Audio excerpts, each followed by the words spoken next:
खुलुमबाय आंनि बे स्वrang लामा इउटिउब चेनेलजों आं नोंथांमोननिसिम मोनसे भिडिअ लाना फैदों। नैबे आबौनि नुथायखौ नोंथांमोना नुबाय। दिनै बे आबौनि दा फेसबुकआव एसे भाइरेल सोलिगासिनो दं। बे जोंनि धेकियाजुलियाव जोंनि धेकियाजुलि स्टेशनाव थायो। जोंनि स्टेशननि एसे गोजान जायो, होमब्लाबो दिनै बे आबौनि थाखाय सासे बिथां लाजा स्वर्गयारिया गावनि फेसबुकआव पस्ट खालामदों आरो इयाव बुंदों दिनै बे लाजा स्वर्गयारियाबो हारिनि थाखाय माबे दुखुनांथावना बेखौ दिनै फोरमान खिन्थाबाय। दिनै जोंनि बर'नि सायाव बेफोरबायदि समस्याखौ नुयोबा बेसेबां दुखुनांथाव। जोंनि बर'आ बयबो जानो गैखायानोसै आरो बेफोरनि जानो गैयिनि सायाव आरो बेफोरबायदि अबस्था नुयोबा जोंनि बर'खौ जोबोद बिखा खालामनाय बायदि गोसोआव दुखु फैयो। दिनै आंबो मदद खालामनो सानदों बा आंनि इउटिउबनि दारै आं मिथिहोनो सानदों।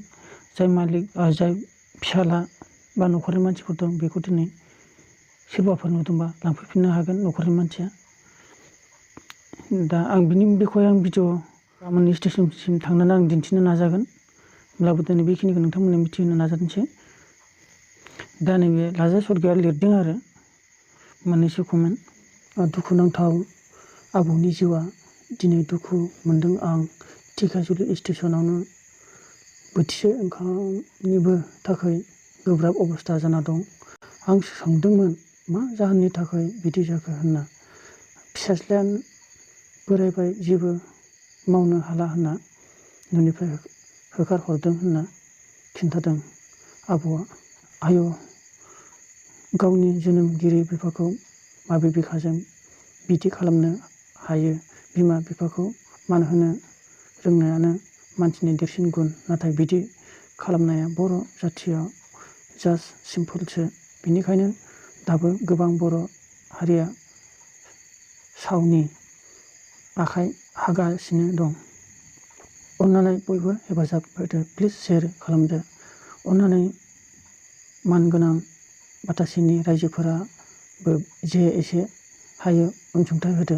आबौखौ न' फारसे दैथायहरनायनि राहा खालामना होयोब्ला जोबोद मोजां जागौमोन।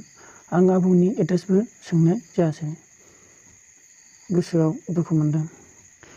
थेंक इउ लाजार स्वर्गयारिनिसिम मिथिहोसारनायनि थाखाय। आरो बेनि गेजेराव नोंथांनि बेबायदि पस्ट खालामनायाव जोंनि धेकियाजुलिनिनो आदा नारायण ब्रह्मआ एसे स्टेसन खाथि जायो।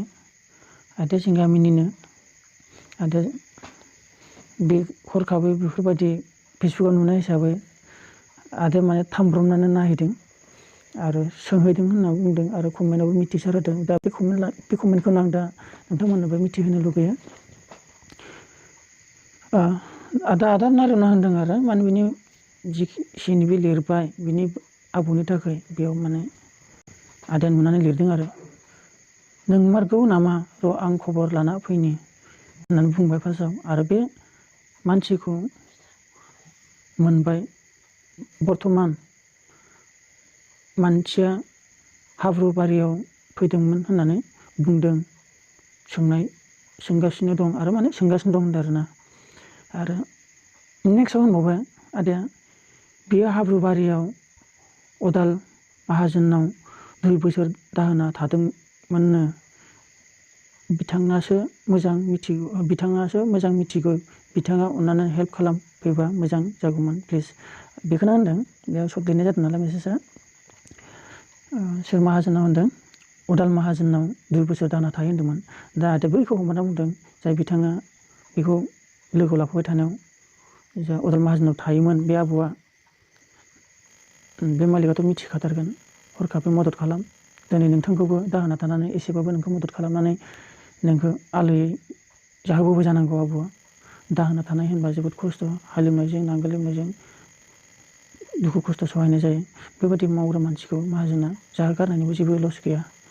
बेखौनो आं नोंथांमोननि गेजेराव फोरमायो। बेबायदि गोदाव सोराव नुयोबा जोंनि बर' हारिनि गेजेराव जोबोद दुखुनांथावना आरो बिखा खामथावना। आं बेखिनिखौनो भिडिअ बानायनानै नोंथांमोननो मिथिसार होबाय आरो हायोबा बयबो मदद खालामगोन। जय बर' हारिनि।